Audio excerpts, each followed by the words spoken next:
Well, depending on when Shmuel joins us, he's out in the boondocks.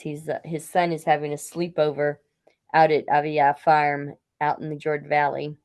So Shmuel's out in the boondocks with no electricity and maybe internet. We tried it earlier and he worked fine. So we'll see how he's doing here in a minute when he comes on.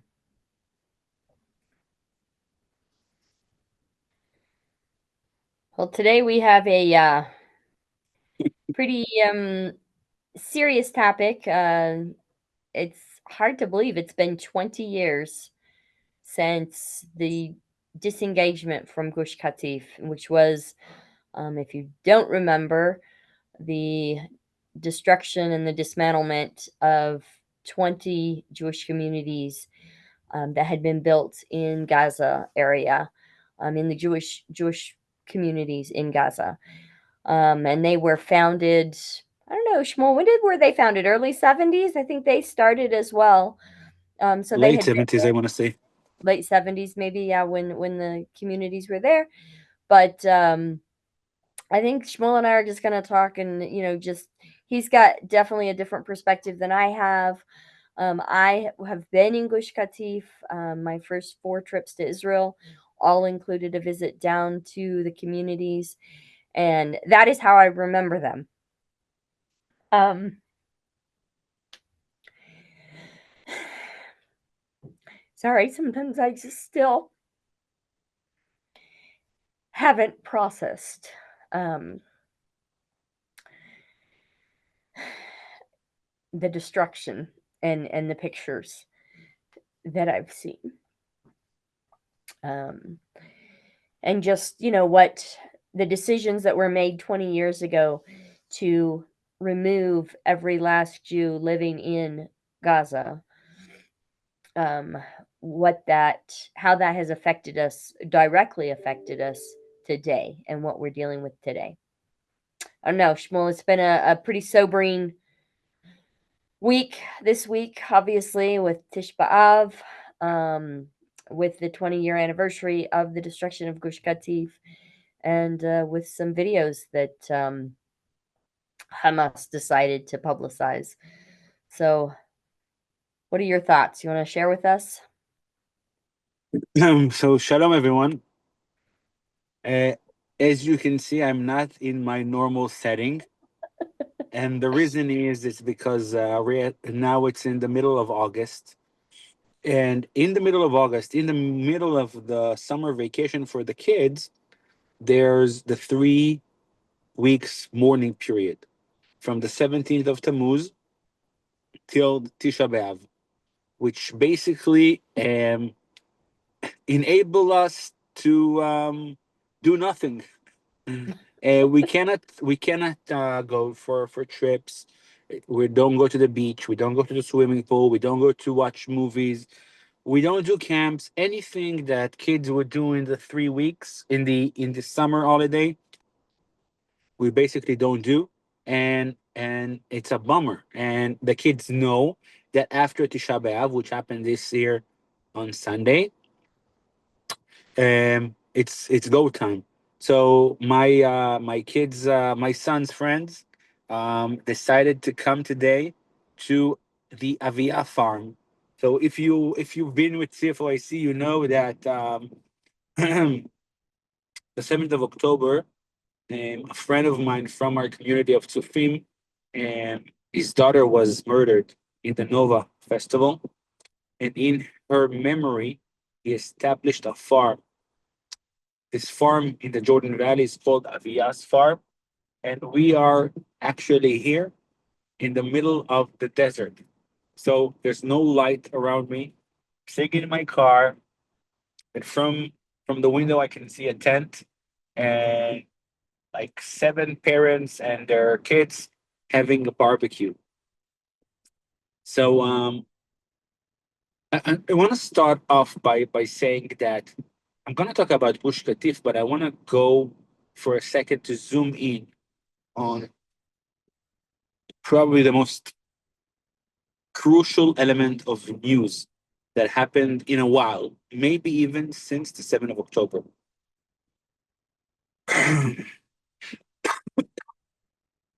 few hours ago,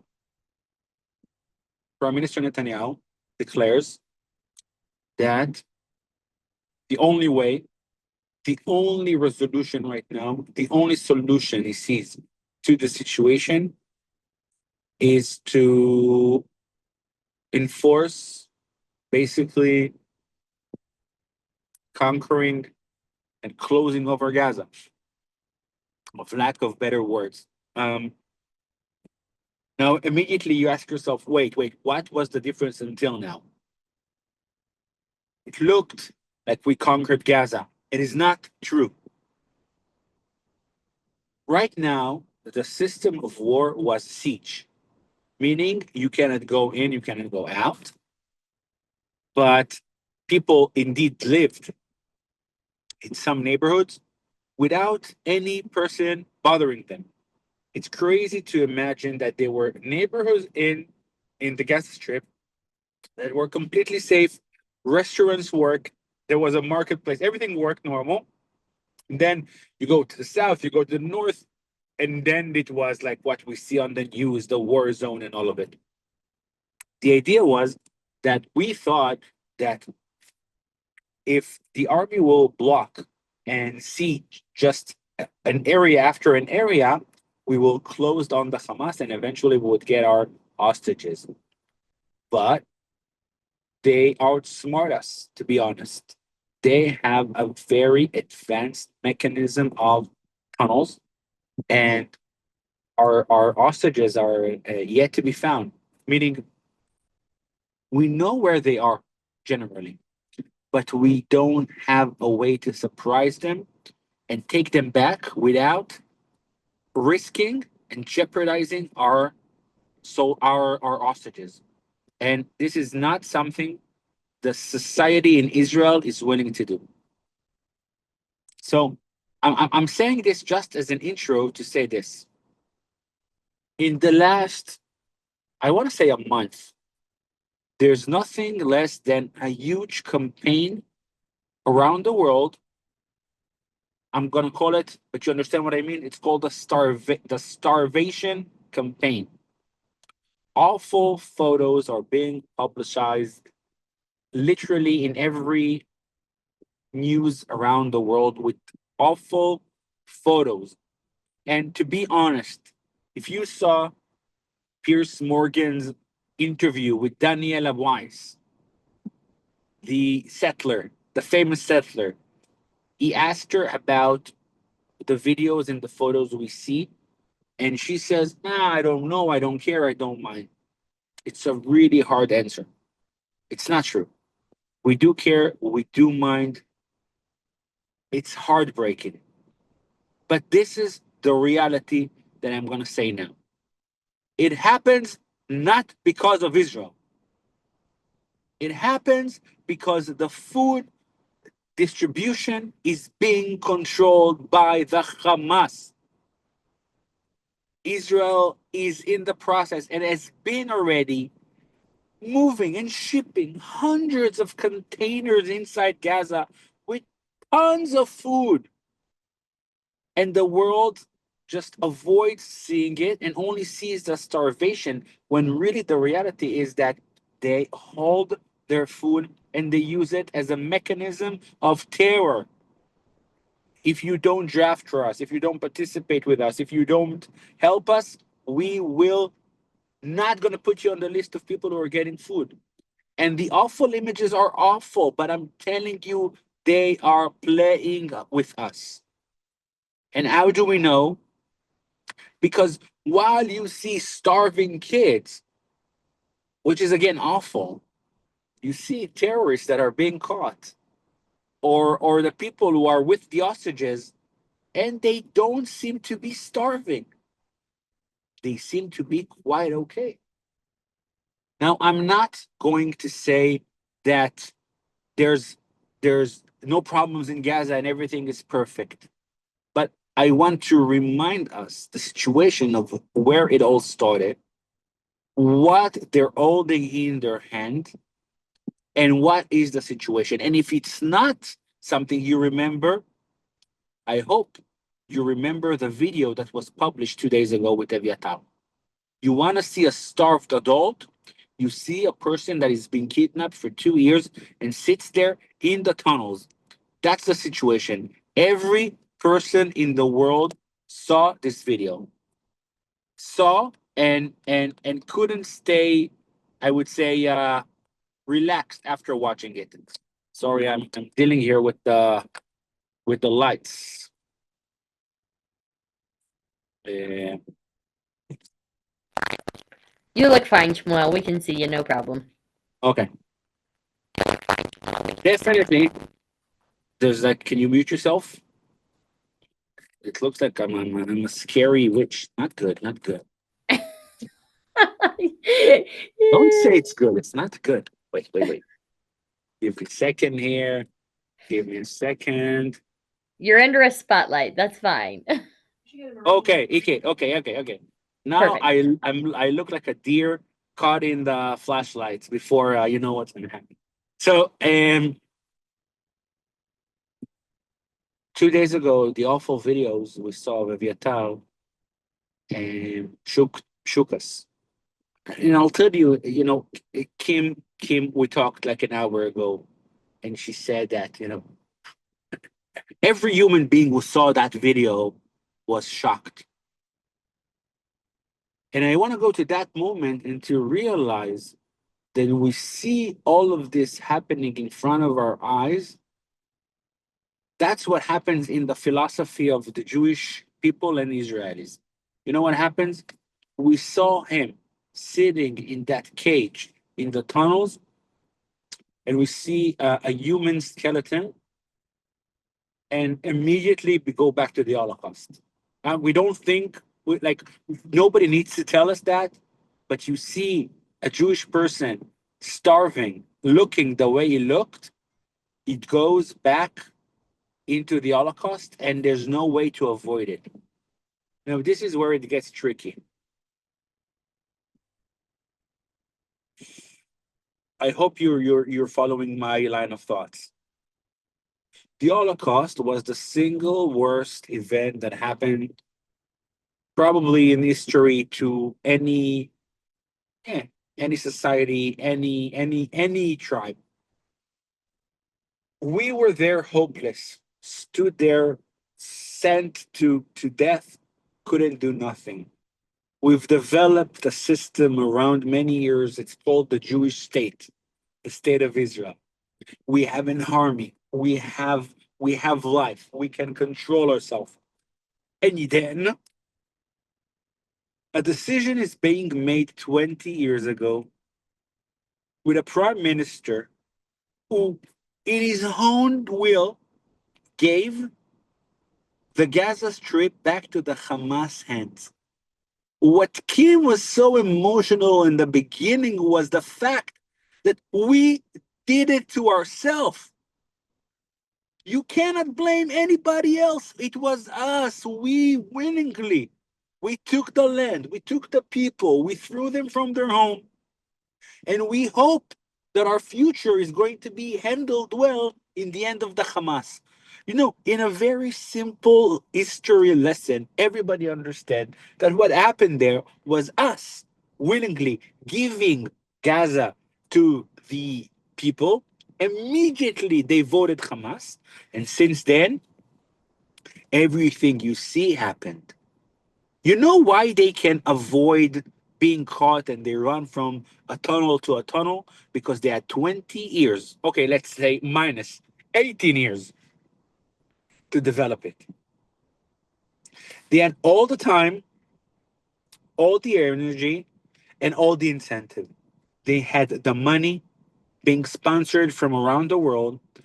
They had people who knew what to do. It was planned, it was orchestrated.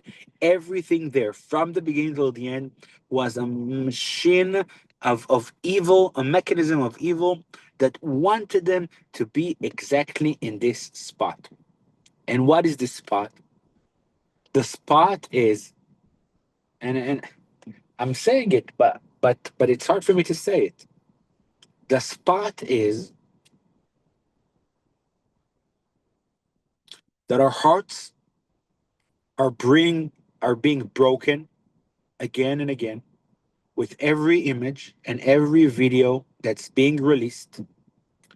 And our moral compass says, I cannot see them suffering anymore. Give them anything they want, just release our kids. And people are saying it, and people are breaking and saying, I cannot handle anymore.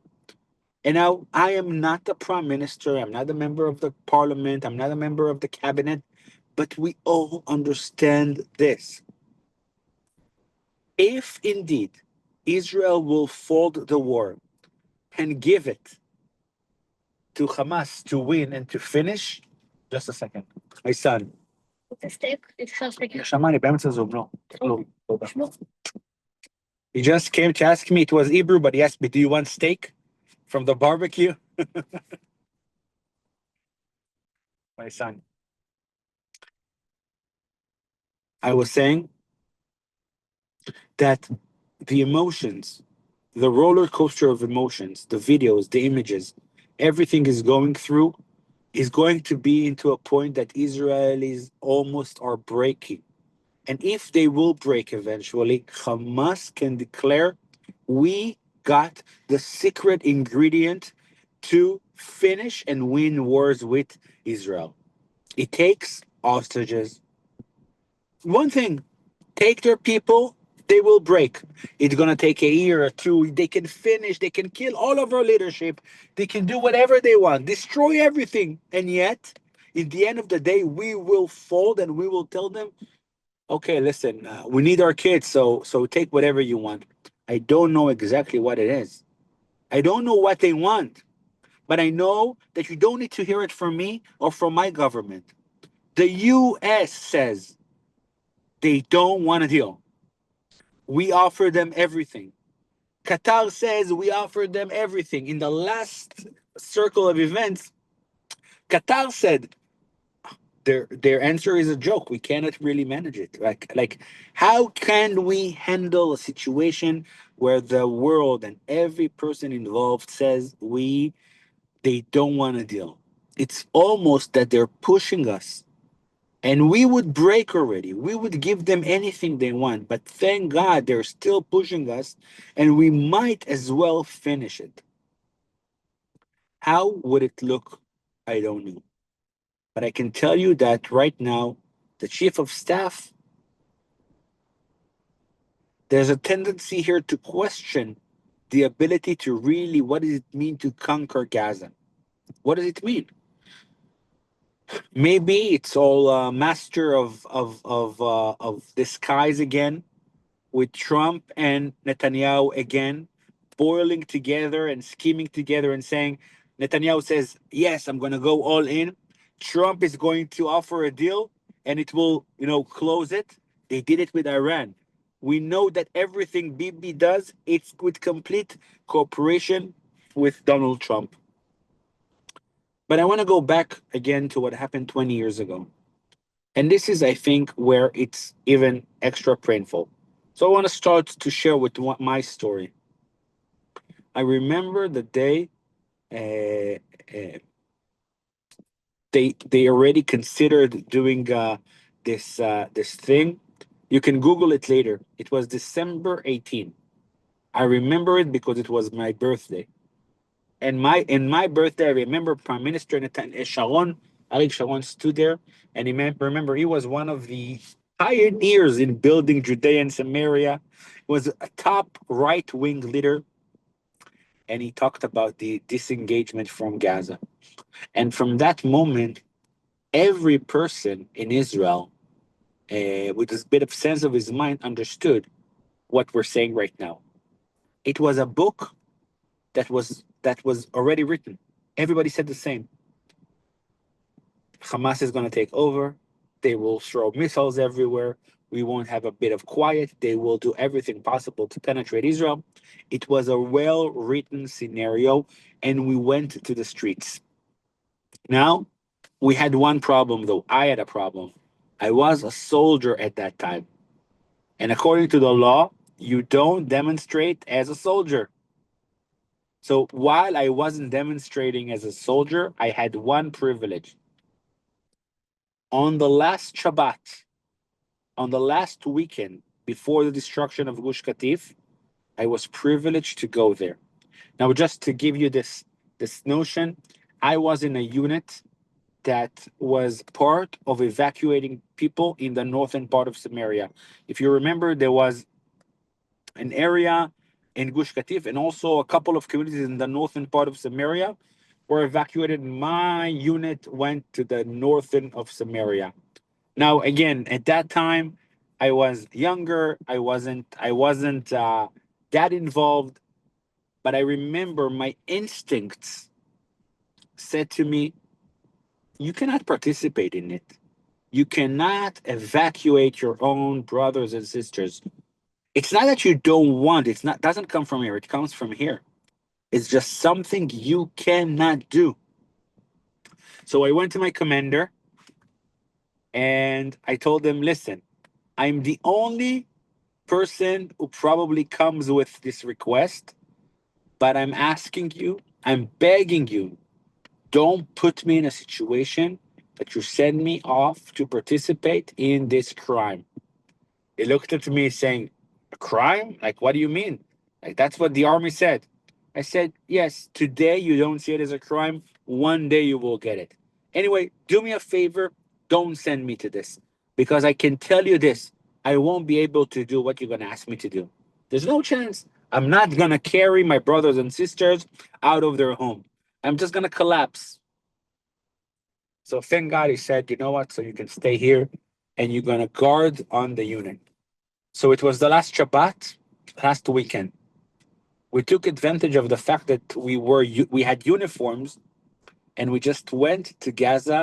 And when we were stopped in different blockage, I would just tell, "Oh yeah, we're serving in Gaza," and we were allowed to go in. And we were in the community of Ganetal on the last Shabbat, on the last weekend of Gush Katif.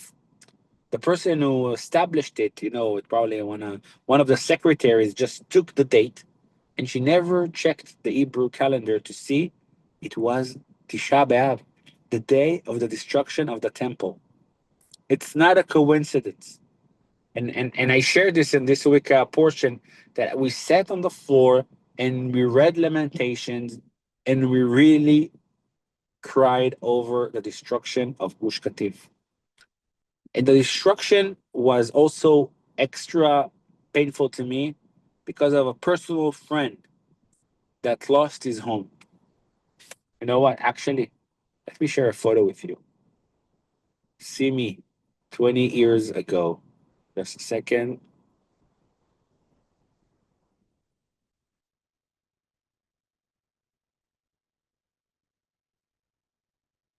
Here.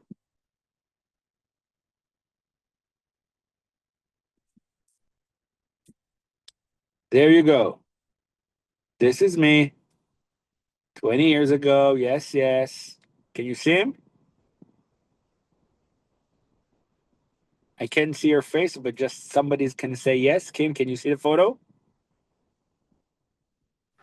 Yeah, we can see it great. Perfect. You're In such a this photo, baby.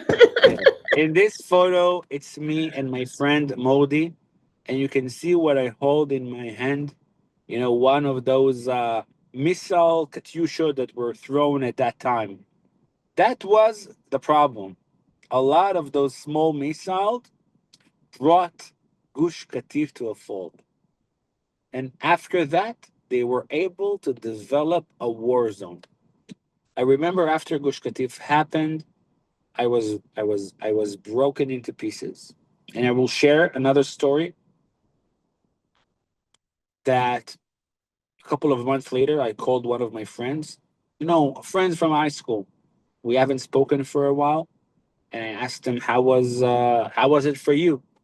I was thinking he was gonna talk about how hard it was. So I asked him how was it. He says, "No, it was pretty okay." I asked him, "Where were you?" And he begins to give me a name of communities, and I'm like, "You participated in the demonstrations there?" He says, "No, I was taking people out of their home. I said, what? His name is Jonathan. I can't forget it. Jonathan, you did what? He said, yes. We were called my unit, so I participated. Okay, I got it. So I said to him, but it really felt really difficult, right? He says, no, it was pretty okay. Was shocked. So I asked him on a follow up. I said, but now, after it's passed, surely you're very sad that it happened. He says, no, I would do it again. A friend that learned with me in high school, I told him, Jonathan, I don't think I can talk with you anymore. If you took part of it and don't feel even sorry, you don't feel bad about what happened to those innocent people, we cannot be friends anymore. And indeed, we're not friends since then. We haven't spoke for 20 years. Was one of my best friends in high school. Maybe I'm radical, and every year I'm thinking about it. Should I call him? Should I reunite? But I just can't. I just can't. If you saw the images, if you saw the videos, it was something unbearable. It's okay not to say I won't participate, but it's not okay to say after that it was okay. I felt nothing. The people of Gush Katif suffered in a way that no Israeli suffered before. I wanna tell you that if you go on the numbers and you see that the percentage of people that fell out of high school, sold into drugs, divorced, and bankruptcies, the amount of numbers that their life was destroyed. Imagine you're 40, 50, 60, and all of your life is going to move away to somewhere else. It was just unbearable. But it's not the economy. It's the fact that when we shouted there, nobody got it. And they laughed at us and they say, you will see. And there are a lot of smart generals here who thinks it's the best idea. And we paid the price. Boy, we did pay the price on the 7th of October. And I want to tell you something between us. It's sad.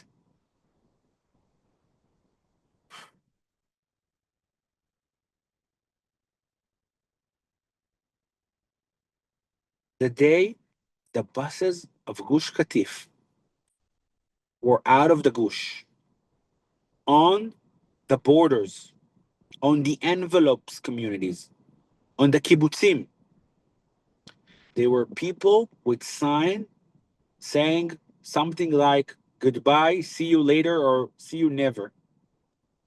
These people in these kibbutzim were the community that got hit the most on the 7th of October. Know this. We talked about it in the 7th, how they welcomed Arabs from Gaza to their home, and about how they, whatever. But on that day, on on Gush Katif evacuation, disembarking, they were cheerful. It was the worst chapter in modern day Israel for me personally. Hard for me to say it, but I'm gonna say it. It was more devastating than the 7th of October, and I will explain. I have zero expectations from my neighbors. When the Hamas does what it does, it's hard, it's devastating. I don't expect nothing from them. But to see our own people, our own government, our own leaders throwing us from our homes, that was a scene we couldn't imagine. What's going to happen next is this. There are conversations right now about should we rebuild Gush Katif? There are some people who are saying that we actually would be able to go and move and live in Gaza. We'll build community again. I'm not sure about it, to be honest. I don't think it's going to happen. But I can tell you that one thing that happened, somebody needs to be muted. Kim, it's you. But I can But I can tell you what happened after Gush Katif. Any leader in Israel or in the world will think twice, 3 times, 10 times, 100 times before considering giving away land in Israel. The devastating situation after that, if there's one thing positive that came out of Gush Katif, is realizing this is a mistake, it shouldn't happen, and it only brought us bad news since then. So that's the memory of the 20 years from now. It's a very intense week. It's things are happening now, whether expanding the war or a deal, but I can tell you that surely it came to a boiling point.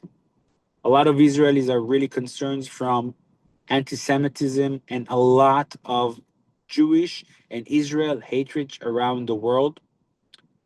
You know, somebody posted yesterday that he flew in Iberia in Spain and ordered a kosher meal. A Jewish person ordering a kosher meal. And on the kosher meal, one of the flight attendants wrote, "Free Palestine."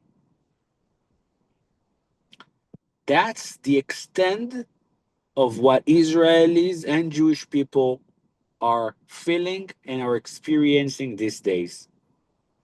It's a huge and strong campaign, and I don't know how it's going to unfold, but it's serious. Kim, I would love to know a bit more about your experience and about what did you see then and what CFOIC did at that time. For me, um, I went into Gush Katif.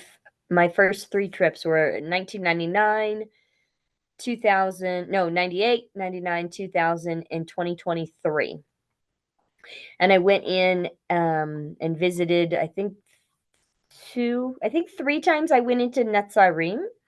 And then the fourth time we went into maybe Neve Dekalim. I don't know. It was on the beach. I just remember it was the most gorgeous beach I've ever experienced. Ever. Like it was gorgeous. It was an incredible beach. But we entered the greenhouses, we talked to the farmers, and every single one was there, and every single person that we talked to was so committed to being there. And life was hard. Like it was talk about not easy. I mean, this is 99, 98, 99, 2000, 2023, or 2023, 2003. Sorry. Oh three, two, yeah, 2003. Anyway, people were committed to raising their families there. They were committed to settling the land because God had called them there.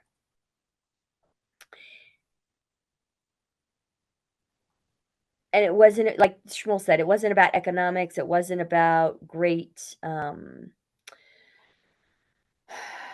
quality. I mean, there was an amazing quality of life. The communities they were just incredible because they were so under so much pressure. Like there was so much pressure under them. Everybody relied on everyone else. So as a result, and these communities were tiny. So it really was one giant family. It there was a feel there that the communities in Judea and Samaria have a little piece of, but what was in Gush Katif was super special. And um, I remember I actually took a tour in 2003.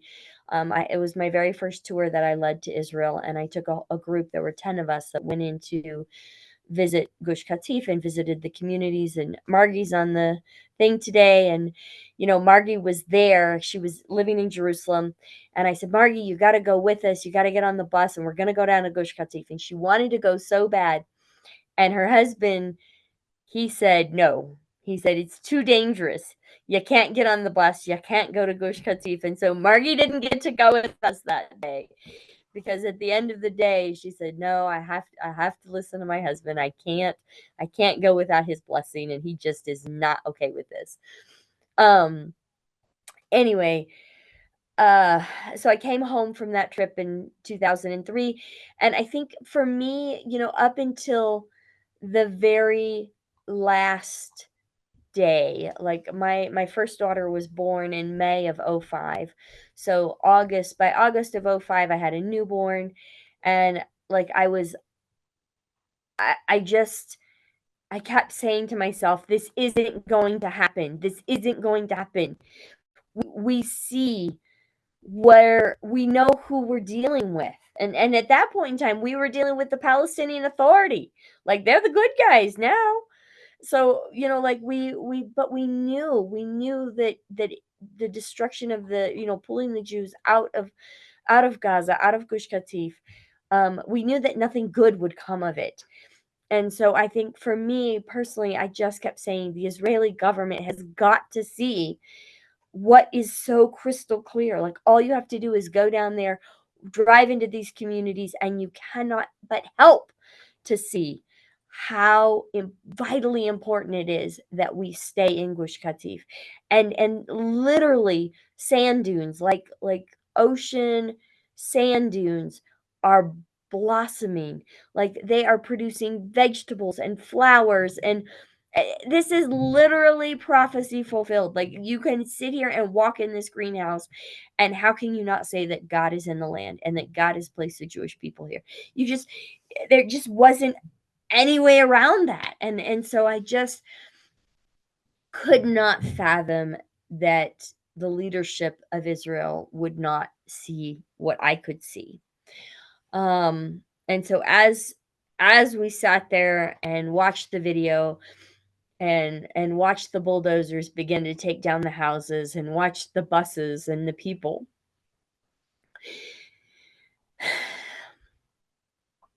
then it became real, and it was like, now what? Now what? And so we went to the leadership of Gush Katif, and I mean, like the immediate issues were housing, and I, right or wrong, I mean, a lot of people criticize the communities of Gush Katif. Why didn't you pack your houses? Why didn't you? And I think we were all praying, we were all believing God for a miracle at the midnight hour. We really were.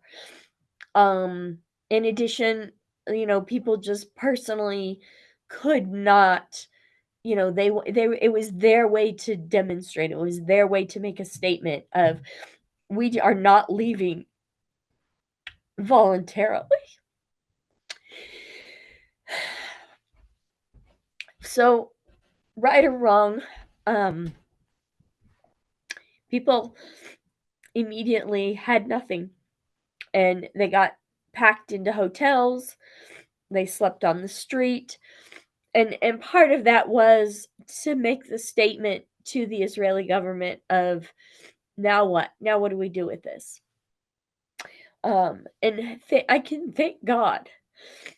I think naively, I really, I mean, I hope that it was naively, I don't know, that the Israeli government really, those that were in power and those that wanted this to happen, that in their heart of hearts, they really truly thought that it would bring peace. They really truly thought that if we get the Jews out of Gaza, that the Palestinian Authority, they're going to be happy. This is going to be the first step for a Palestinian state.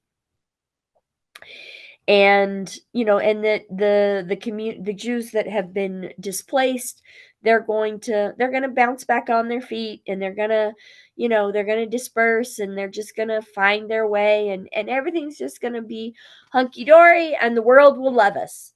The EU and the UN, and everybody's going to be happy because we finally did what they've always wanted us to do.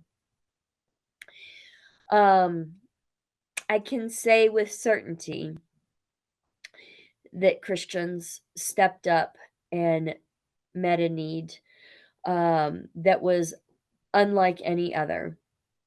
because as we went to the leadership in just the hour, I mean, the very next day, and we said, "What do you need? How do we help?" And they said, our immediate need, food, housing, clothing, like the government is stepping up. They are kind of taking responsibility. But they said, you know what we need? We have a major crisis on our hand, and Shmuel alluded to that. And that's our teenagers. Because we have teenagers that have been protesting, we have teenagers that have been praying, we have teenagers that have been, you know, making a line all the way from Jerusalem to Gaza, lining the streets saying, "Do not throw us out of our homes. This is the only home we've ever known.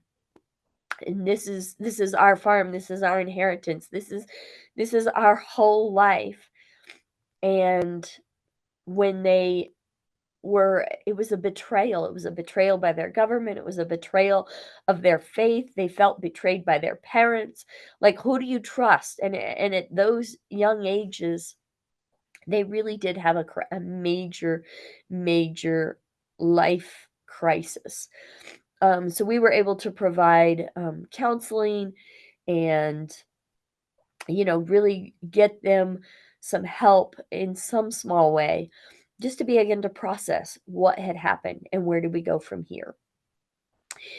Afterwards, once the communities began to be rebuilt in the Negev, I think they're in the Negev, in that where they rebuilt most of the communities. Um, we were able to show up and again just meet their needs and say, how can we help? How do we be there? And so, I mean, Gush Katif really, it was a solid 10 or 12 years that we were able to help them and we were able to provide for them. After about, I think it was about 12, 13 years, and Sandra said, we really don't have any projects for Gush Katif anymore because everyone has, landed back on their feet to whatever extent that they can. And they'll be permanently wounded and permanently, scarred. It didn't leave unscarred. Um, as thinking back on it, thinking about how long it's been, and I was there in 2003, and then I started having babies, and I had babies in '05 and '07 and 2010. So my next trip back to Israel wasn't until 2011. And um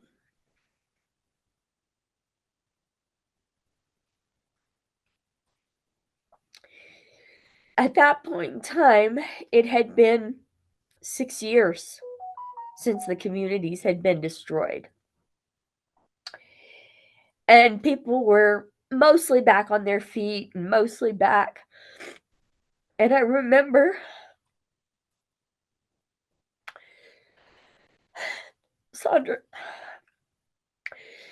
took me to a community in the Jordan Valley. I think really close to where you are, Shmuel. I don't even know where it was. And it was one of the communities in Gush Katif had resettled. They had come back. And there was a community that was really struggling in the Jordan Valley, and so they moved the whole community. Um, they moved the whole community from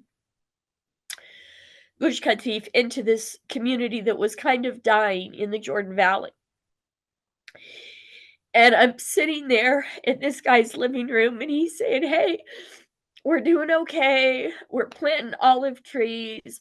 Like, we're getting our feet back under us." And I just completely lost it. And I realized that I really hadn't grieved for Gush Katif because I hadn't been there and I hadn't been in Israel for all those years. And so while Israel had like processed it and dealt with it and, gotten on, life had moved on. There was a part of me that really had, and, you know, when we sat there and we saw, just 2 months after, it was August of 2005 that the disengagement happened, and within 2 months, Hamas was democratically voted into power.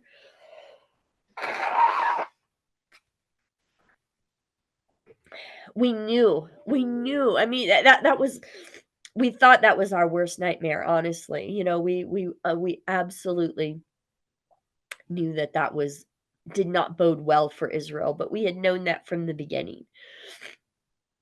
Um,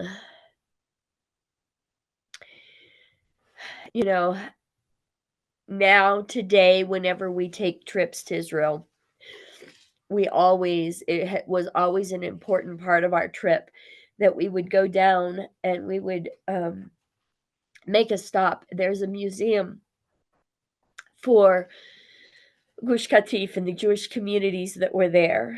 And we always made that a very vital part of our tours because the message, and I'll just reiterate, Shmuel already said it, but for me from the outside, I can say going back to Israel in 2011 and 2013 and 2015, like every time I would come back, that was probably my trip in 2011. The biggest like change that I saw just on the street in Israel that I felt, there were two things that really impacted me. Number one was people on the street. Like when I was there in 98, 99, 2000, even 2003, um, when you would just talk to people in the hotels, or you would just talk to people in the shops, or you just talk to people on the street, the sense and the feeling was, if we just disengage from Gaza, if we just disengage from Judea and Samaria, we'll have peace. We have these great neighbors, and come on, like let's all live together and let's have peace. Let's just be a normal Western country and have peace. And that was definitely the sense of the reason we're not having peace today is because of these stubborn settlers who won't leave their homes, and they won't leave Gaza, and they won't leave Judea and Samaria. And if they just do that, we'd all have peace and we'd all live happily ever after. That was really the sense that I had. The other thing that I felt, like in the Jewish communities in Judea and Samaria, it felt like they were kind of hanging on by fingernails, right? Like the precipice is right there because the pressure from the world, the pressure from within is just get out of Judea and Samaria, like just dismantle all of the communities. And at that point in time, there was something like maybe 250,000 people living in Judea and Samaria, maybe 200,000. I don't know what the numbers were. It wasn't a lot. But I know, no, actually, maybe it was around 200,000, 175,000 people living in Judea and Samaria. And the sense was, we're here, we're not going anywhere voluntarily, but we're barely hanging on, right? And when I came back in 2011, um, radically changed. All of a sudden, people on the street, people that were left wing, people that they said, we did it. We disengaged from Gaza and we got Hamas. We're not disengaging from Judea and Samaria. Like, it's not even a question. Like that, it wasn't even a conversation. It wasn't even a pressure. It wasn't even we're not going anywhere because this is not acceptable. And this is not an option. And then the feeling in the communities, and this was like the best feeling was when I walked into the communities in 2011. No longer did it have that sense of we're barely hanging on, we're here with our fingernails, and we're just going to hang on to the land with everything we've got. It was, we're here to stay. And not only are we here to stay, but our kids have moved home. Like, because it was the second generation. Like, we're building homes because the first generation of native born kids have now become adults, and they've gotten married, they're living down the street, they're having their babies here, and we're really not going anywhere. And it was just a whole different, um like, it was just like before, if you were pushing a rock up a hill, right? That's how it felt. Like, hey, getting the communities, building the communities, like, can we get this rock to the top of the hill? And it was like we had crested the hill and we were on a snowball downhill, right? We're just building, building, building, and we are growing, and we're not going to stop. And I pray that, I mean, God, none of us dreamed. I mean, we knew what we were dealing with, but never, never would we have imagined that it would be October 7th. I mean, we knew that they were capable of that. We never dreamed that it would actually come to pass. I mean, that would have been like our worst nightmare, our worst prophecy of saying, if we disengage from Gaza, this is what you're going to have in the future. And unfortunately, today, Israel is still picking up the pieces, and uh, Judea and Samaria are more important than ever before, and I think we know that. I mean, Shmuel, you have to tell us. We have to end on a high note here. Um, we just had a visit for the very first time by the highest American political leader in Ariel, Great. Samaria, like In Shiloh come as well. In here. Shiloh as well. In Shiloh. Yeah, for sure. I, I mean, I plan to finish up differently, but I would say this. Um, I never thought about what you just shared. I use the terminology strike one with the Oslo Accords, strike two with the disengagement from Gaza. You don't want to go into strike three. I mean, you fool me once, it's okay, right? Shame on you. Fool me twice, shame on me. And you're right in a sense that I never thought about it. That the disembarking Gaza was basically such a big mistake that was so clear to see that as I shared it, the world saw the difference. But you're saying, emphasizing, Israelis saw the difference in the sense that we need to realize we are here, we are staying here because there's not really a different other choice. It's like there's no other choice but that. And when we stand to what our truth is and what our beliefs are, I think the world tends to understand that we mean business. We are not folding when there are European countries who are saying, yeah, we're going to declare Palestinian state and whatever. Right now, we have a very good friend in the White House. I don't know what the future will bring, to be honest. Let's put it this way. We need to hold for our what's the truth for us, what God gave us, and what's the reality of life here. We can't allow ourselves to do anything else like that. Last night, I had the privilege to visit with my son the city of Shechem. It's a Palestinian city, but there's also the tomb of Joseph. Joseph is being buried there. So, with a lot of army and a lot of forces, we went in, we prayed, we came back. And I was really hoping and praying that this is sovereignty.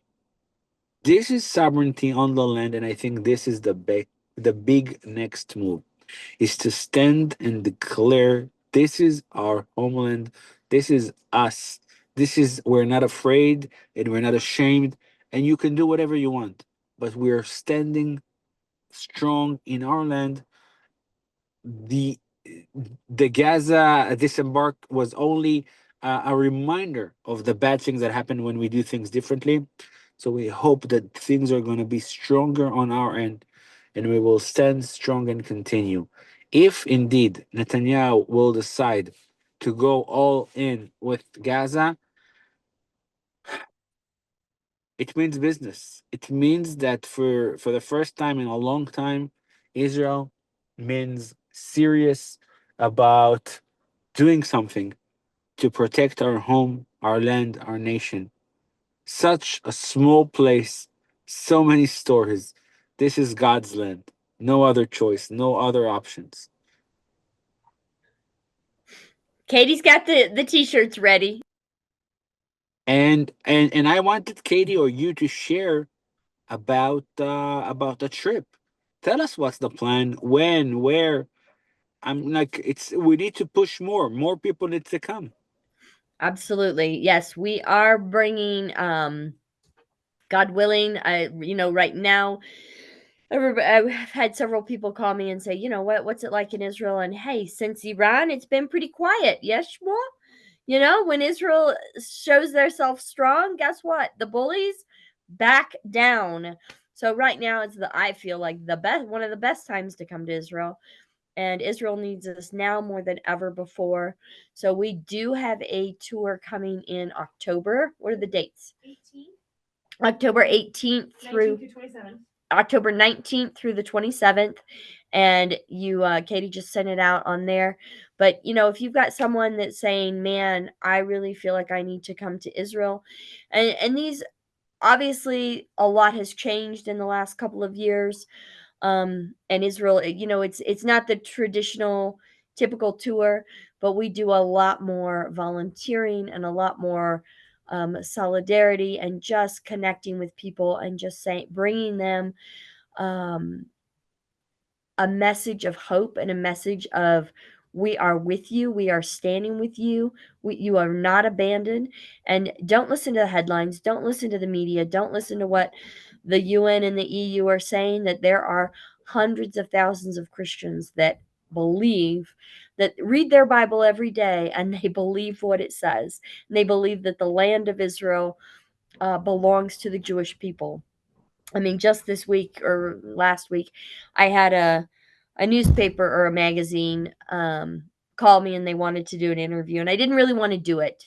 I'll be honest. Like, you look it up and you see what they publish and what their stand is on Israel, and you know that it's not going to be good, right? And I prayed about it and I said, God, I don't want to do this.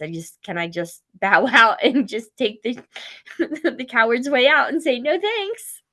And then I said, no, I have to. I have to, because please, God, that maybe one thing I can say will break through, or somebody will hear a true message. That the truth, because if we don't speak up and we don't say what needs to be said, then who's going to say it? So if not us, who? And that's how this trip in October, um, you know, we need people to sign up. We need people willing to take that risk and willing to go and stand with the people of Israel.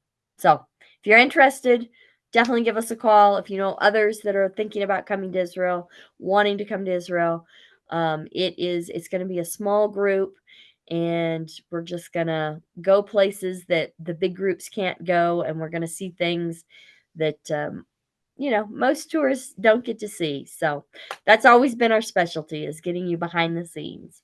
I want to finish up by showing you where I am. So just a second, see if you can see something. Look, can you see something from here? Huh? This is a tent in the middle of nowhere. I This love it. is this is Can- yeah. yeah, yeah, yeah. That's it. Can you That's it see the at front. stars? And I want to share with something very nice, very emotional that happened. And with that, we will finish. We talked too much, Kim. We didn't allow We did. questions today. But I want to share this crazy story.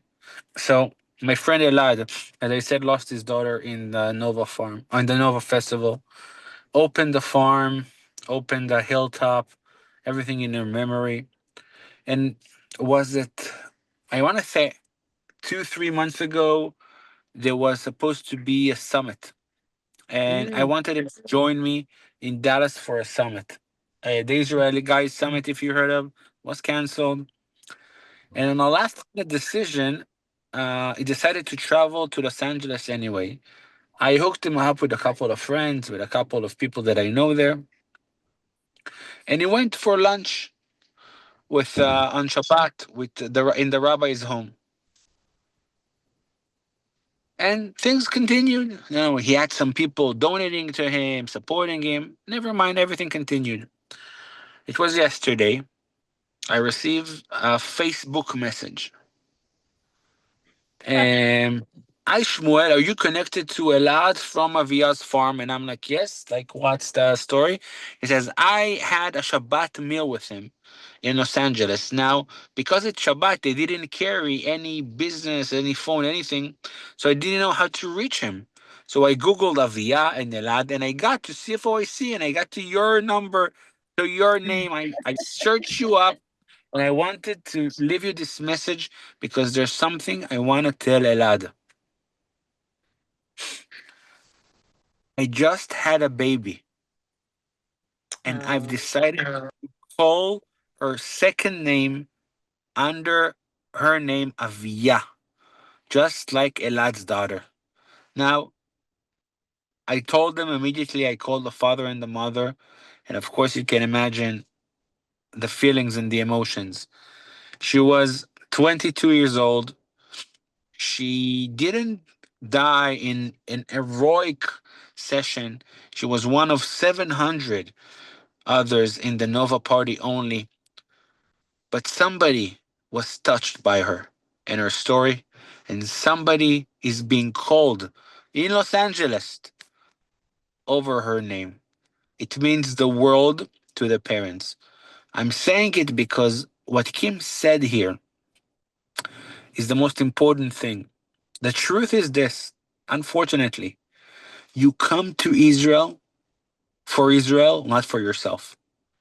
You have better occasions, cheaper occasions, and might be more, I would say, well with your schedule. But when you come now and you allow the people of Israel to feel that you're standing with them and you came here even when it's not the most amazing schedule, time, and timeline, it means the world for them. They understand they're not alone.